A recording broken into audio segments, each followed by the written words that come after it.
السلام علیکم ورحمۃ اللہ وبرکاتہ۔ Welcome to my channel Islamic and Urdu classes.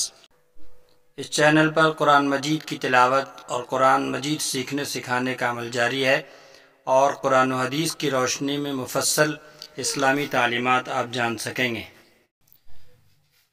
دوستی کے حقوق۔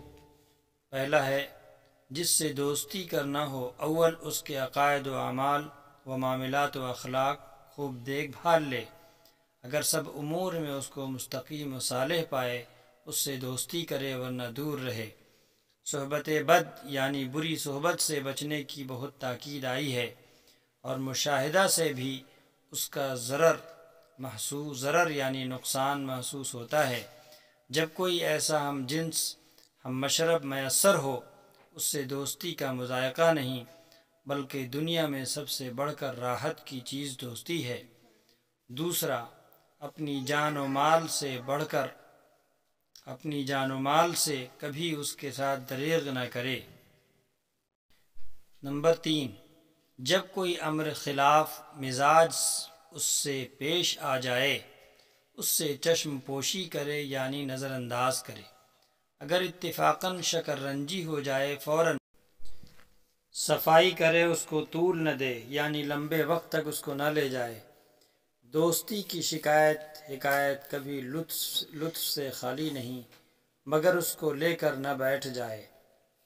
چوتھا ہے، اس کی خیر خواہی میں کسی طرح کوتاہی نہ کرے، نیک مشورہ سے کبھی دریغ نہ کرے، اس کے مشورہ کو نیک نیتی سے سنے، اور اگر قابل عمل ہو قبول کرے۔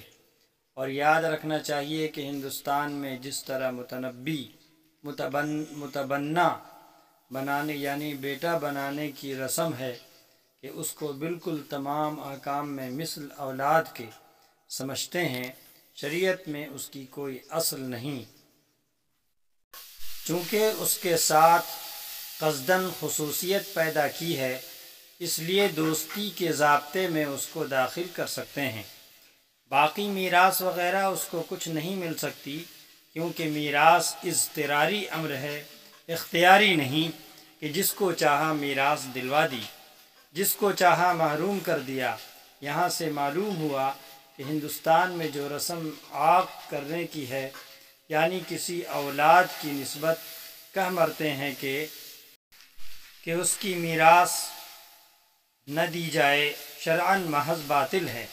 جیسا اوپر معلوم ہوا کہ میراث اضطراری امر ہے، اختیاری نہیں، یعنی اللہ تعالیٰ نے میراث تقسیم کرنے کے اصول اور ضابطے متعین کر دیے ہیں، انسان کو اس میں اختیار نہیں دیا۔ جہاں اختیار ہے اس کا قرآن میں تذکرہ ہے۔ اس طرح کی ویڈیوز اور اسلامی معلومات کے لیے اس چینل سے جڑے رہیں اور دوسروں تک اسے پہنچائیں۔ والسلام علیکم ورحمۃ اللہ۔